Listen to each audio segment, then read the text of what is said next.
बंजारा समाजाला अनुसूचित जमातीमध्ये समाविष्ट करण्याची उच्चस्तरीय समिती स्थापन करणे हा आदिवासी समाजावर अन्याय. आदिवासी महासंघ. महाराष्ट्र शासनाने बंजारा समाजाला अनुसूचित जमाती प्रवर्गात समाविष्ट करण्याच्या मागणीसंदर्भात उच्च न्यायालयाच्या निवृत्त न्यायमूर्तींच्या अध्यक्षतेखाली उच्चस्तरीय समिती स्थापन करण्याची घोषणा केली आहे. हा निर्णय संविधान विरोधी, दिशाभूल करणारा व मूळ आदिवासी समाजाच्या घटनात्मक हक्कांवर घाला घालणारा आहे.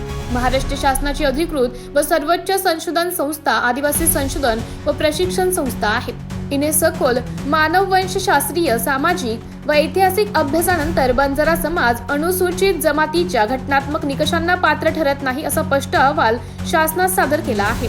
हा अहवाल अस्तित्वात असताना तो दुर्लक्षित करून नव्याने समिती स्थापन करणे म्हणजे तज्ज्ञानाऐवजी राजकीय दबावाला शरण जाणे होय.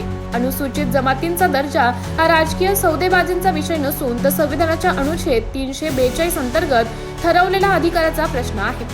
पण जर प्रत्येक दबाव गटाच्या मागणीनुसार समित्या स्थापन केल्या गेल्या तर अनुसूचित जमातींच्या आरक्षणाचा, निधीचा व कल्याणकारी योजनांचा वाटा कमी होऊन मूळ आदिवासी समाज अधिक वंचित होईल. आज महाराष्ट्रातील आदिवासी समाज आधीच जमीन, जंगल, रोजगार, शिक्षण व आरोग्य या मूलभूत प्रश्नांवर संघर्ष करीत आहे. अशा परिस्थितीत अनधिकृत व अपात्र समाजांचा आदिवासी प्रवर्गात समावेश करण्याचे प्रयत्न म्हणजे सामाजिक न्यायाची थट्टा हो. म्हणून TRTIचा अधिकृत अहवाल अंतिम व बंधनकारक मानण्यात यावा. बंजारा समाजाच्या अनुसूचित जमाती करण्यासाठी प्रस्तावित उच्चस्तरीय समिती तात्काळ रद्द करण्यात येऊन महाराष्ट्र शासनाने मूळ अनुसूचित जमातींच्या घटनात्मक हक्कांचे रक्षण करण्याची भूमिका सार्वजनिकरित्या जाहीर करावी. अन्यथा आदिवासी विकास मंत्रीला महाराष्ट्रात फिरू देणार नाही असे आदिवासी महासंघाच्या वतीने सांगण्यात आले आहे. मुळात हे जे स्टेटमेंट जे आदिवासी विकास मंत्र्यांचे आहे हे चुकीचं आहे. जे घटनाबाह्य असं हे स्टेटमेंट आहे. कारण बघा, संविधानाची जी तरतूद आहे 342(2) प्रमाणे शेड्यूल ट्राईबची लिस्टचे हे करताना तर त्या संविधानाच्या याच्या प्रमाणे त्यांनी जायला पाहिजे. परंतु निवृत्त न्यायाधीशांची समिती गठीत करणे हे कुठेतरी असंविधानिक आहे. आणि हे आदिवासी मंत्री स्वतःचे आदिवासी असताना अशा पद्धतीचे स्टेटमेंट करतात.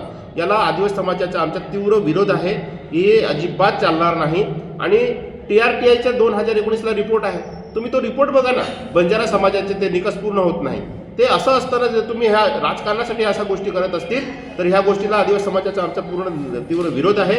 आदिवासी विकास मंत्र्याला याचा आम्ही जाब विचारणार आणि वेळप्रसंगी त्यांना आम्ही जिल्हाबंदी करू. त्यांना फिरू देणार नाही. अशा पद्धतीची आमची भूमिका आहे.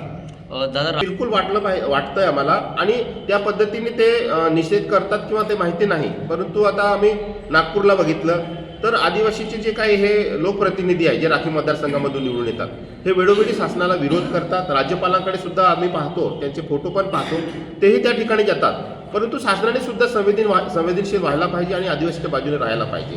कारण हा मानवीय दृष्टिकोन फक्त तुम्ही नकली आदिवासीच्या प्रती ठेवणार आहे का? खऱ्या आदिवासीच्या प्रती केव्हा ठेवणार तुम्ही? हा सवाल आमचा आहे.